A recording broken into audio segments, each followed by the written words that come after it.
बोलिए भारत माता की।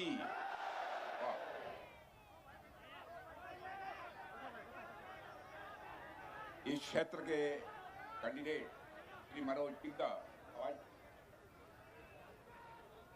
आवाज की कुछ प्रॉब्लम, आवाज ठीक करो, आवाज तेज करो।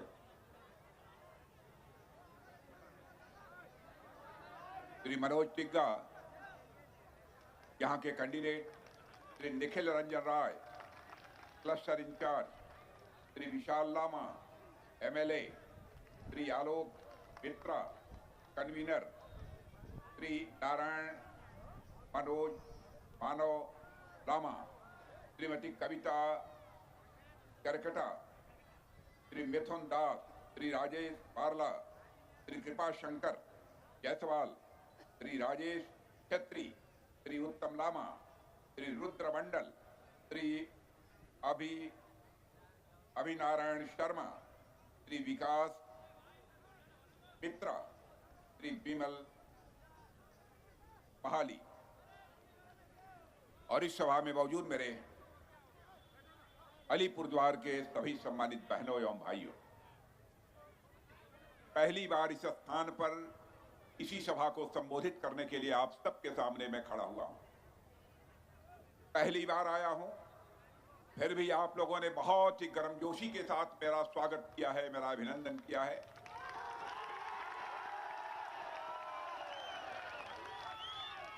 और मैं जानता हूं यह भारत की परंपरा है, पश्चिम बंगाल की परंपरा है। स्वागत, अभिनंदन और सलाम दुआ कभी एक तरफा नहीं होना चाहिए।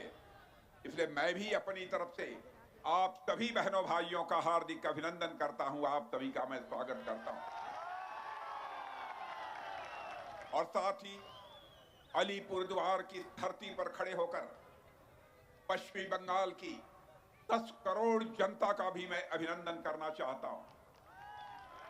मेरे बहनों भाइयों, यह पश्चिमी बंगाल की धरती चैतन्य महाप्रभु की धरती है, रामकृष्ण परमहंस की धरती है, स्वामी विवेकानंद की धरती है और यह महर्षि अरविंद की धरती है। गुरुदेव रविंद्रनाथ ठाकुर जैसे महाकवियों की यह धरती है और साथ ही साथ आजादी की लड़ाई के नायक नेताजी सुभाष चंद्र बोस की यह धरती। और जिस राजनीतिक पार्टी भारतीय जनता पार्टी से हम आते हैं, इसका नाम पहले भारतीय जनसंघ हुआ करता था। भारतीय जनसंघ के हमारे पहले अध्यक्ष यदि कोई हुए हैं, इसी पश्चिमी बंगाल की धरती पर पैदा हुए, पश्चिमी बंगाल की मां की कोख से पैदा हुए पंडित श्यामा प्रसाद मुखर्जी हुए हैं। आज से नहीं, जब से हमारी पार्टी का जन्म हुआ है, उसके जन्मदाता यदि कोई है तो पंडित श्यामा प्रसाद मुखर्जी इसी पश्चिमी बंगाल की धरती के हैं। मेरे बहनों भाई, पश्चिमी बंगाल का जैसा विकास होना चाहिए था आजादी के इतने वर्ष गुजर जाने के बाद, वैसा विकास आज तक नहीं हो पाया। कभी यहां पर कम्युनिस्ट पार्टी के लोगों की लंबे समय तक सरकार रही है, उसके बाद तृणमूल कांग्रेस की कई वर्षों से सरकार इस पश्चिमी बंगाल में काम कर रही है। बराबर, चाहे सीपीएम रही हो, चाहे तृणमूल कांग्रेस रही हो, हमारे पश्चिम बंगाल की जनता को बराबर गुमराह किया है, धोखा दिया है। लेकिन मैं आज आपको यकीन दिलाने आया हूं बहनों भाइयों, पूरे पश्चिमी बंगाल ही नहीं, सारे हिंदुस्तान में माहौल बन चुका है। और पश्चिमी बंगाल में जैसा माहौल मैं यहां प्रत्यक्ष अपनी आंखों के सामने देख रहा हूं, मेरा विश्वास यह पक्का हो गया है, इस बार पश्चिमी बंगाल की लगभग अधिकांश सीटों पर कोई पार्टी जीतने जा रही है तो भारतीय जनता पार्टी जीतने जा रही है। हिंदुस्तान के अधिकांश राज्यों में इस समय भारतीय जनता पार्टी की सरकार है। बहनों भाइयों, बहुत बड़ा राज्य है पश्चिम बंगाल, यहाँ की जनसंख्या लगभग 10 करोड़ के आसपास की है। और मैं पश्चिम बंगाल के लोगों से जब मिलता हूं, जब अन्य लोगों के माध्यम से भी मैं जानकारी हासिल करता हूं, तो लोग कहते हैं अब यह पश्चिम बंगाल के हालात को देखने से लगता है अगली जब विधानसभा का चुनाव होगा तो उसमें यहां पर Bharatiya Janata party clear majority के साथ पश्चिमी बंगाल में अपनी सरकार बनाएगी। हमारे प्रधानमंत्री ने यहां का कैसे विकास किया है, क्या विकास उन्होंने करने की कोशिश की है, इसकी आपको पूरी तरह से जानकारी होगी। हम जितना विकास पश्चिमी बंगाल का करना चाहते हैं, बहनों भाइयों, तृणमूल कांग्रेस की सरकार वह विकास नहीं होने देती है। उसको लगता है यदि मोदी जी ने पश्चिम बंगाल का विकास कर दिया तो सारा का सारा श्रेय मोदी जी को चला जाएगा और पश्चिमी बंगाल की जनता मोदी जी के साथ खड़ी हो जाएगी। बराबर यह भय सताता है। पश्चिमी बंगाल की लॉ एंड ऑर्डर, कानून और व्यवस्था के हालात कितने बदतर हो चुके हैं, आपको बतलाने की जरूरत नहीं है। यहां कोई व्यक्ति अपने को सुरक्षित नहीं महसूस करता है। आप लोग भी मेरी बात से सहमत होंगे कि किसी भी राज्य के विकास की पहली शर्त होती है चुस्त दुरुस्त कानून व्यवस्था, चुस्त दुरुस्त लॉ एंड ऑर्डर। लेकिन जब यहां लॉ एंड ऑर्डर नहीं है, किसी की जिंदगी सुरक्षित नहीं है, तो पश्चिमी बंगाल का विकास कैसे होगा।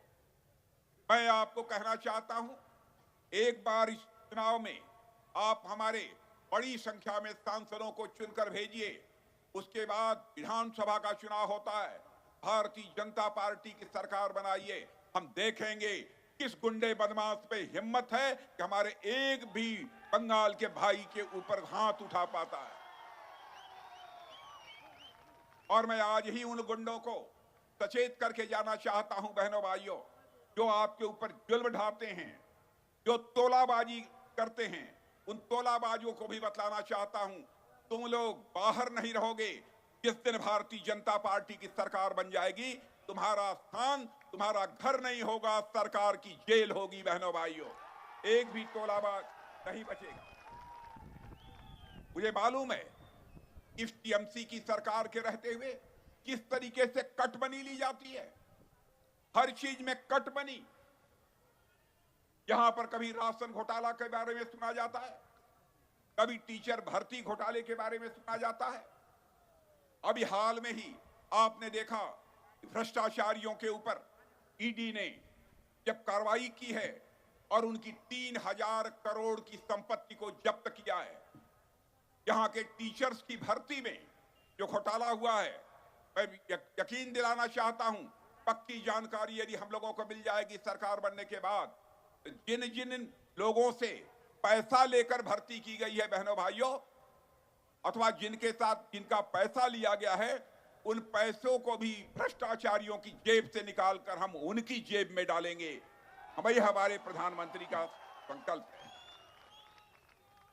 मैं जानता हूं तृणमूल कांग्रेस के लोग यहां गुंडे पालते, गुंडे पालकर आपके अंदर दहशत पैदा करने की कोशिश करते हैं। अराजकता का माहौल इस पूरे पश्चिम बंगाल में बना हुआ है। महिला सीएम के रहते हुए यहां पर महिलाओं के ऊपर जुल्म और अत्याचार होता। बहनों भाइयों, अन्य राजनीतिक पार्टी महिलाओं के ऊपर होते हुए जुल्म अत्याचार को बर्दाश्त कर ले, लेकिन भारतीय जनता पार्टी किसी भी सूरत में इसे बर्दाश्त नहीं कर सकती है। हमारे प्रधानमंत्री के लिए नारी सम्मान सबसे बड़ा सम्मान है, लेकिन यहां पर अजीबोगरीब हालात लोगों ने पैदा कर रखे हैं। मैं माताओं बहनों से कहना चाहता हूं, आपने देखा जो वादा कांग्रेस पार्टी बहुत पहले से करती चली आ रही थी, भारत की संसद में 33% रिजर्वेशन महिलाओं को दिया जाएगा, हर असेंबली में 33% रिजर्वेशन महिलाओं को दिया जाएगा, कोई सरकार नहीं कर पाई। पहली बार किसी सरकार ने किया है तो मोदी जी की सरकार ने इसे करके दिखाया है। बहनों भाई, मैं जानता हूं यहां पर अवैध घुसपैठिए भी बहुत आए हुए हैं। अवैध घुसपैठियों को वोटर बनाकर टीएमसी ने उनका वोट हासिल करने की कोशिश की है। बहनों भाइयों, एक एक चीज की हम लोग छानबीन कराएंगे और इसीलिए हम लोगों ने यहां नागरिकता का कानून पास किया है, सिटीजनशिप अमेंडमेंट एक्ट पास किया है।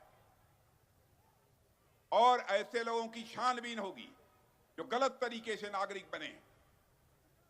लेकिन इस नागरिकता कानून को लेकर भी भ्रम पैदा करने की कोशिश की जा रही है। जो वास्तव में भारत के नागरिक हैं, चाहे वह हिंदू हो, मुसलमान हो, ईसाई हो, पारसी हो, बौद्ध हो, बहनों भाइयों, उनकी नागरिकता किसी भी सूरत में नहीं जाने पाएगी। लेकिन जिन्होंने गलत तरीके से नागरिकता लेने की कोशिश की है, उनके खिलाफ कार्रवाई की जाएगी, मैं आपको विश्वास दिलाता हूं। यहां की सरकार की हालत यह है कि हर चीज के लिए मोदी जी के ऊपर दोष, जो तो दोष, नंदो घोष, यह हालत बना दी है। बहनों भाइयों, अब यह नहीं चलने वाला है। यहां भारत अब तेजी के साथ आगे बढ़ रहा है, तेजी के साथ आगे बढ़ रहा है। सारी दुनिया में भारत का स्टेचर, भारत का कद ऊंचा हुआ है। पहले इंटरनेशनल फोरम पर भारत कुछ बोलता था, सारी दुनिया भारत को जितनी गंभीरता पूर्वक सुना जाना चाहिए नहीं सुनती थी। लेकिन भारत का स्टेचर बढ़ने के बाद, भारत का कद बढ़ने के बाद, आज अंतर्राष्ट्रीय मंचों पर भारत कुछ बोलता है तो सारी दुनिया कान खोलकर सुनती है कि भारत बोल क्या रहा है। यह भारत की हैसियत बनी है। चाहे कांग्रेस रही हो, चाहे टीएमसी रही हो, बराबर इन लोगों ने जनता को धोखे में रखा, जनता से वादा किया सरकार बना दो, गरीबी मिटा देंगे। बहनों भाइयों, न तो सारे देश में कांग्रेस गरीबी मिटा पाई और न पश्चिम बंगाल में टीएमसी गरीबी मिटा पाई, बल्कि और लोगों को गरीब बनाने का काम यहां की टीएमसी की सरकार ने किया है। लेकिन आंकड़े इस बात के सबूत हैं। मैं प्रेस के दोस्तों से भी कहना चाहता हूं, हमारी कोई बात गलत हो आप लिख दीजिएगा। मैं यहां जनता को गुमराह करके गया हूं, मैं उसके लिए क्षमा मांग लूंगा। और यह बात मैं इसलिए कह रहा हूं, मैंने जिंदगी में राजनीति की है तो जनता की आंखों में धूल झोंक कर नहीं, जनता की आंखों से आंख मिलाकर हम लोगों ने राजनीति की है। बहनों, आपको धोखा देकर, आपको गुमराह करके हम आपका समर्थन नहीं चाहेंगे। हम आपका विश्वास हासिल करना चाहते, आपकी आंख से आंख मिलाकर हम आपका विश्वास हासिल करना चाहते। हम लोग ऐसी पार्टी, गरीबी दूर करेंगे, गरीबी दूर करेंगे।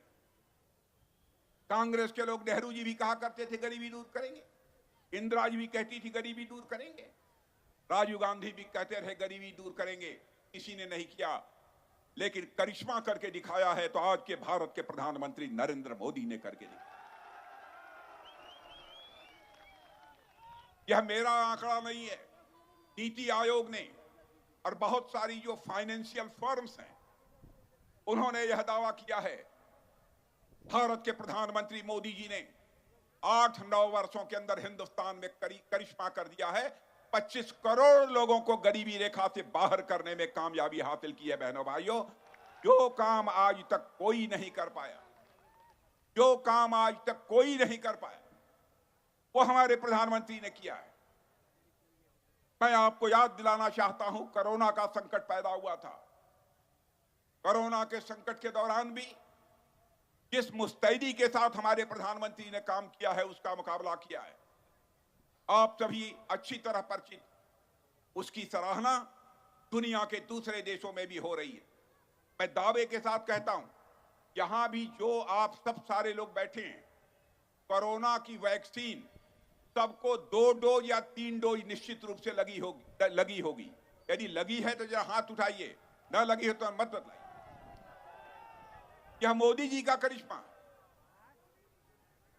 क्या हो सकता है कि यहां पर तृणमूल कांग्रेस ने उसमें भी कुछ गड़बड़ किया? इस सच्चाई को भी नकारा नहीं जा सकता। लेकिन सारे देश में कोरोना के वैक्सीन की 2 डोज 3 डोज 140 करोड़ भारतवासियों को हम लोगों ने लगाई है। आपको जानकर आश्चर्य होगा, अमेरिका जैसे धनवान देश में भी सभी नागरिकों को कोरोना के वैक्सीन की 3 डोज नहीं लगी है, लगी है तो केवल भारतवासियों को लगी है। बहनों भाइयों, यह करिश्मा भी किसी ने किया है तो मोदी जी ने किया। कोरोना के दौरान आपने देखा होगा काम करने वाले लोग जो दूर दराज दूसरे शहरों में काम करते थे, अपना काम छोड़कर अपने घरों को वापस आ रहे थे, क्योंकि सारी फैक्ट्रियां बंद हो चुकी थी, खाने के लाले पड़ गए थे, मुसीबत बहुत बड़ी पैदा हो गई थी। पैदल लोग चल पड़े थे अपने घरों की तरफ। उस समय लोगों के लिए भोजन यह सबसे बड़ी समस्या हो गई थी। उस समय हमारे प्रधानमंत्री ने यह संकल्प लिया कि हम हिंदुस्तान के ऐसे सारे परिवारों को 5 किलो मुफ्त राशन मुहैया कराने का काम करेंगे, और 5 किलो मुफ्त राशन मुहैया कराया। लेकिन मैं जानता हूं पश्चिमी बंगाल की सरकार ने उसमें भी गड़बड़ी, पश्चिमी बंगाल की सरकार ने, टीएमसी की सरकार ने उसमें भी गड़बड़ी की है। मैं ममता दीदी आपसे कहना चाहता हूं, सब करो, लेकिन जनता की पेट पर लात मत मारो। ममता दीदी, मैं आपसे ये कहना चाहता हूं, जनता के कष्ट की आह बहुत बड़ी होती। बड़े से बड़े लोग जनता के कष्ट की आह में भस्म हो जाते। क्या हो रहा है यहां पर पश्चिमी बंगाल? आज बहनों भाइयों, हुकूमत कैसे चलाई जाती? कोई भारतीय जनता पार्टी जैसी। कई राज्यों में हमारी सरकार है, जाकर कोई देखे। मध्य प्रदेश बीमारू राज्य था, हमारी सरकार बनी। आज आपको जानकर खुशी होगी, वह मध्य प्रदेश बीमारू राज्य की श्रेणी से बाहर निकल चुका है। आज भारत के विकास में एक ग्रोथ इंजन की भूमिका निभा रहा। उत्तर प्रदेश का विकास कितनी तेजी के साथ हो रहा भारतीय जनता पार्टी की सरकार आने के बाद। लेकिन पश्चिमी बंगाल में मैं जानता हूं यहां के लोग बहुत ही टैलेंटेड हैं, उनको अपना टैलेंट डेवलप करने की अपॉर्चुनिटी मिलनी चाहिए, अवसर मिलना चाहिए, वो भी नहीं मिल पाता। किसी क्षेत्र में, साइंस हो, टेक्नोलॉजी हो, कोई भी क्षेत्र हो, मैं तो रक्षा मंत्री हूं, देश का डिफेंस मिनिस्टर हूं, मैं जानता हूं हमारे ऐसे ऐसे वैज्ञानिक इस पश्चिमी बंगाल की धरती से, बहनों भाइयों, जिन्होंने की बहुत बड़ा करिश्माई काम करके दिखाया। और उस पश्चिमी बंगाल की क्या हालत बना रखी है। और आज जानते हैं भारत की हैसियत कितनी बढ़ी है दुनिया में। मेरे बहनों भाइयों, हमारे इंडियन नेवी के कुछ रिटायर्ड ऑफिसर कतर में कुछ कंपनियों में काम करते थे। इन्हीं मामलों में उनको सजा हो गई, फांसी की सजा हो गई। जानकारी जब हम सब लोगों को मिली, प्रधानमंत्री जी को मिली, सभी चिंतित हुए, क्योंकि हमारे भारत के नागरिक थे, भारत के मां के लाल थे। तुरंत प्रधानमंत्री ने कतर के राष्ट्रपति से बात, देखिए भारत का प्रभाव दुनिया में कैसे बढ़ा है। तुरंत हमारे प्रधानमंत्री ने कतर के राष्ट्रपति से बात की, और बहनों भाइयों, 2-3 दिन के अंदर ही हमारे वह सारे पूर्वज नौसेना के अधिकारी उनकी फांसी की सजा को वहां के राष्ट्रपति ने माफ कर दिया, और वह सकुशल भारत को लौटाया। रशिया और यूक्रेन का जब युद्ध चल रहा था, रशिया की तरफ से भी मिसाइल चल रही थी, गोले चल रहे थे, तोप चल रही। यूक्रेन की तरफ से भी मिसाइल, गोले और तोप चल रहे। और हमारे यूक्रेन में लगभग 25-26 हजार बच्चे जो भारत के रहने वाले हैं, कोई मेडिकल की एजुकेशन ले रहा था, कोई इंजीनियरिंग की ले रहा था, कोई मैनेजमेंट का कोर्स कर रहा था। उनके माता पिता जो भारत में रहते थे वह घबरा गए, और उन्होंने कहा कि मोदी जी, चाहे जैसे भी हो, हमारे बच्चों को यूक्रेन से बाहर निकालिए। दुनिया का कोई देश अपने नागरिकों को यूक्रेन से नहीं निकाल पाया, लेकिन हमारे प्रधानमंत्री ने चटपट रूस के राष्ट्रपति मिस्टर पुतिन से बात की, और यूक्रेन के राष्ट्रपति मिस्टर जेलेंस्की से बात की, और वहीं अमेरिका के राष्ट्रपति मिस्टर बाइडेन से बात की। मेरे बहनों भाइयों, और 4.5 घंटे के लिए रूस और यूक्रेन का युद्ध रुक गया, और 22,500 हमारे भारतीय नौजवान भारत को लौट आए। यह है भारत की ताकत, यह है भारत की ताकत। और आज 21वीं सदी सारी दुनिया में नहीं किसी देश की होने जा रही है, तो भारत की होने जा रही है। सारी दुनिया ये बोल रही है। इसी पश्चिम बंगाल की एक पार्टी है सीपीआईएम, कितने मेंबर हैं हाउस? अब साफ हो गए। यह लोग कहते हैं इनकी सरकार तो आने वाली नहीं, लेकिन हैं यहीं की पार्टी। ये लोग ये कहते हैं हम लोग जब सरकार बनाएंगे या हमारी इंडी अलायंस की सरकार बन जाएगी तो हम न्यूक्लियर बम को समाप्त कर देंगे। पहले भाई अटल बिहारी वाजपेयी ने पोखरण में परमाणु परीक्षण करके परमाणु शक्ति संपन्न देश भारत को बनाया था। हमारे पड़ोसी देश चाहे पाकिस्तान हो चाइना हो, इनके पास एक परमाणु बम है। क्या भारत के पास परमाणु बम नहीं होने चाहिए? मैं आपसे पूछ रहा हूं। बहनों भाइयों, हम भी अपने परमाणु बम को नष्ट नहीं करेंगे। जब सारी दुनिया नष्ट करेगी तब हम भी नष्ट करेंगे, उसके पहले हम किसी भी सूरत में नष्ट नहीं करेंगे। बहनों भाइयों, पश्चिम बंगाल में एक बहुत ही दर्दनाक घटना घटी। मैं ममता दी से कहना चाहता हूं, आपके रहते संदेश खाली जैसी घटना पश्चिम बंगाल में हुई। बहनों के साथ लंबे समय से अत्याचार किया जा रहा था, उनके ऊपर जुल्म ढाया जा रहा था। आपको और आपकी सरकार को पूरी जानकारी हो चुकी थी, लेकिन एक अपराधी को संरक्षण दे रही थी आपकी सरकार। और बहनों भाइयों, अब तो सीबीआई जांच प्रारंभ हो चुकी है। अब वह शख्स जेल में है। मैं संदेश खाली की माताओं बहनों को भी बतलाना चाहता हूं, पूरी तरह से आश्वस्त रहना, तुमको इंसाफ मिलकर रहेगा, तुमको न्याय मिलकर रहेगा। दुनिया की कोई ताकत रोक नहीं। बहनों भाइयों, यहां पर लॉ एंड ऑर्डर की सिचुएशन बद से बदतर हो चुकी। कानून व्यवस्था नाम की कोई चीज, और जब तक कानून व्यवस्था चुस्त दुरुस्त नहीं होगी तब तक किसी भी सूरत में पश्चिमी बंगाल का विकास नहीं हो सकता। इसलिए आज मैं आपसे कहने आया हूं, इस हिंदुस्तान की अकेली पार्टी है भारतीय जनता पार्टी, जो कहती है वह करती है। हमारे वर्ड्स और डीड्स, हमारे कहने और करने में कभी अंतर नहीं होता। जो लोग मानते हैं, मैं उनसे कहना चाहता हूं, हमारे इलेक्शन मैनिफेस्टो को उठाकर देखिए, इलेक्शन मैनिफेस्टो को उठाकर देखिए। हमने जो कहा था वह किया। हमने कहा था जम्मू कश्मीर की आर्टिकल 370 को हम समाप्त करेंगे यदि संसद के दोनों सदनों में हमको बहुमत मिले। और बहनों भाइयों, संसद के दोनों सदनों में बहुमत मिलते ही चुटकी बजाकर हम लोगों ने धारा 370 समाप्त कर दी। और जम्मू कश्मीर का आज वही दर्जा है जो हिंदुस्तान के अन्य राज्यों का दर्जा है। हम लोगों ने कहा था यूनिफॉर्म सिविल कोड लाएंगे, समान नागरिक संहिता।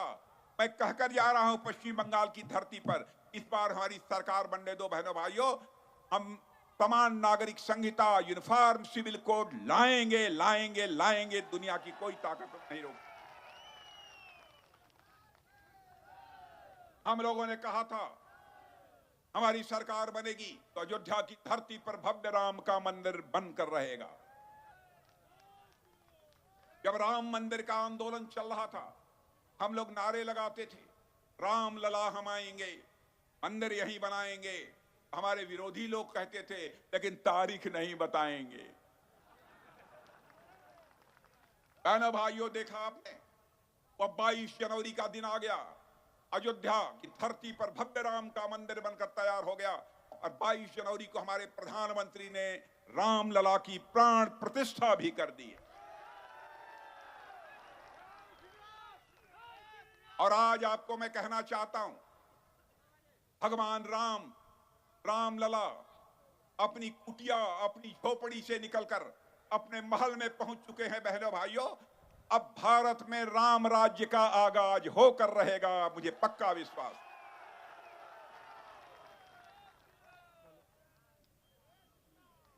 भारत लगातार तेजी के साथ बढ़ रहा है मेरे बहनों भाइयों। भारत आज कमजोर भारत नहीं है। भारत आज दुनिया का एक ताकतवर देश बन चुका है। आतंकवादी घटनाएं, कांग्रेस की सरकार थी इस देश, आपने देखा होगा कहीं न कहीं किसी न किसी राज्य में आतंकवाद की घटनाएं होती रहती थी। लेकिन जब से मोदी जी की सरकार बनी है, प्रारंभ में कुछ घटनाएं कश्मीर के अंदर हुई बहनों भाइयों, उसके बाद आपने देखा हमारे सेना के जवानों ने सीमा के इस पार ही नहीं, जरूरत पड़ी तो सीमा के उस पार जाकर आतंकवादियों का सफाया करने में कामयाबी हासिल। हम लोगों ने सर्जिकल स्ट्राइक भी की, सेना के जवानों ने एयर स्ट्राइक भी की, आतंकवाद का सफाया करने। और ये कांग्रेस के लोग, ये टीएमसी के लोग, ये कहते हैं भाजपा के लोग, प्रमाण दो क्या आपने ऐसा किया। अरे वो देश जहां हुआ वो तो मानते हैं, ये मानने को तैयार है। बहनों भाइयों, हमारे देश के सेना के जवानों के शौर्य और पराक्रम पर यह सवालिया निशान खड़ा करने की कोशिश कर। देश ऐसे नहीं चलेगा। और मैं आज कहकर जाना चाहता हूं बहनों भाइयों, अब टीएमसी का समय पश्चिम बंगाल की धरती से समाप्त हो चुका है। बहनों भाइयों, टीएमसी अब अपनी समाप्ति की ओर बढ़ चली है। और मैं यह भी जानकारी देना चाहता हूं, भारत का सम्मान हमारे प्रधानमंत्री, हमारी पार्टी, लोग कहते हैं हिंदू मुसलमान के आधार पर बांटकर देश को चलाना चाहते। हम लोग जाति, पंथ, मजहब की राजनीति नहीं करते हैं। हम राजनीति करते हैं इंसाफ और इंसानियत की राजनीति करते हैं, जस्टिस एंड ह्यूमैनिटी की पॉलिटिक्स करते हैं। हम लोग देश को हिंदू मुसलमान के आधार पर भी नहीं बांटना चाहते। वोट हासिल करने के लिए ये लोग देश को हिंदू मुसलमान के आधार पर बांटते हैं। अरे भाइयों, हम लोग केवल वोट हासिल करने के लिए राजनीति नहीं करते। हम केवल सरकार बनाने के लिए राजनीति नहीं करते हैं। हम राजनीति करते हैं तो देश बनाने के लिए राजनीति करते हैं, इस राष्ट्र को बनाने के लिए राजनीति करते हैं। यह आरोप लगाने वाले लोगों को मैं बतलाना चाहता हूं, अरब के 5 देशों ने उनके यहां का जो सबसे बड़ा सम्मान होता है, उस सम्मान से यदि किसी देश के प्रधानमंत्री को नवाजा है तो हमारे और आपके प्रधानमंत्री नरेंद्र मोदी को नवाजा है मेरे बहनों। और देश की अर्थव्यवस्था का जहां तक सवाल है, धन दौलत का जहां तक सवाल है, धन दौलत के आकार के मामले में, यानी देश की इकोनॉमी की साइज, भारत 2014 में दुनिया के देशों में 11वें स्थान पर, 11th पोजीशन पर खड़ा। मोदी जी के प्रधानमंत्री बनने के बाद यही भारत 11वें स्थान से जंप लेकर मेरे बहनों भाइयों आज दुनिया में 5वें स्थान पर पहुंच गया है। और दुनिया के बहुत बड़े बड़े इकोनॉमिस्ट, बहुत बड़ी बड़ी फाइनेंशियल फर्म्स कहती हैं कि भारत में विकास कितनी तेजी के साथ हो रहा है, अब इस सच्चाई को नकारा नहीं जा सकता है कि 2027 आते आते भारत दुनिया की टॉप 3 कंट्रीज में आकर खड़ा हो जाएगा। यह है हमारा भारत। कांग्रेस के लोगों ने, इन सब सारे लोगों ने, इंडिया अलायंस के लोगों ने ऐसे हालात बना रखे थे, यहां तो गोले, मिसाइल, फाइटर प्लेन, हर चीज दुनिया के दूसरे देशों से। हमारे प्रधानमंत्री ने कहा नहीं, यह हम बहुत हो गया, अब हम दुनिया के दूसरे देशों से नहीं खरीदेंगे, वहां से हम इंपोर्ट नहीं करेंगे, हम भारत की धरती पर बनाएंगे, भारत के नौजवानों के हाथों से हम बनाएंगे। और यह सिलसिला हम लोगों ने प्रारंभ किया। जहां 2014 के पहले केवल 600 करोड़ का एक्सपोर्ट ये लोग करते थे, अब बहनों भाइयों 1 महीना पहले हम लोगों ने 21,000 करोड़ का एक्सपोर्ट किया है। यह भारत। फाइटर प्लेन भी हम लोग बना रहे हैं, फाइटर प्लेन भी हम बना रहे हैं। इसलिए मैं कहने आया हूं, भारत की ताकत बढ़ रही है। बहनों भाइयों, इस बार का वोट तो होगा आपका, केवल संसद सदस्य चुनने के लिए नहीं होगा, बल्कि टीएमसी को यह संदेश हो जाएगा कि अब तुम्हारी राज्य सरकार भी यहां से जा रही है, भारतीय जनता पार्टी की सरकार आ रही है, इसका भी संदेश साफ तौर पर चला जाएगा। आपके प्रत्याशी हमारे मनोज टिग्गा, बहनों भाइयों, मनोज टिग्गा को बोलते हुए मैंने पहली बार सुना है। मनोज टिग्गा को बोलते हुए पहली बार मैंने सुना है। मैं दावे के साथ कह सकता हूं, आपका मनोज टिग्गा यदि मेंबर ऑफ पार्लियामेंट बनकर भारत की संसद में जाएगा तो आपकी समस्याओं को प्रभावी तरीके से आवाज देने का काम कोई करेगा तो आपका मनोज टिग्गा करेगा।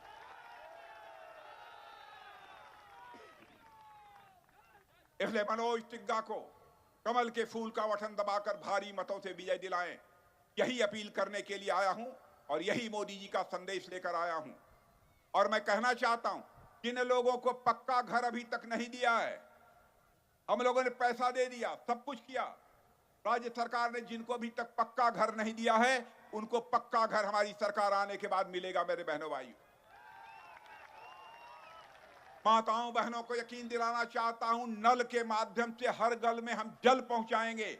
हिंदुस्तान के कोने में दूसरे राज्यों में जाकर पता लगा ली,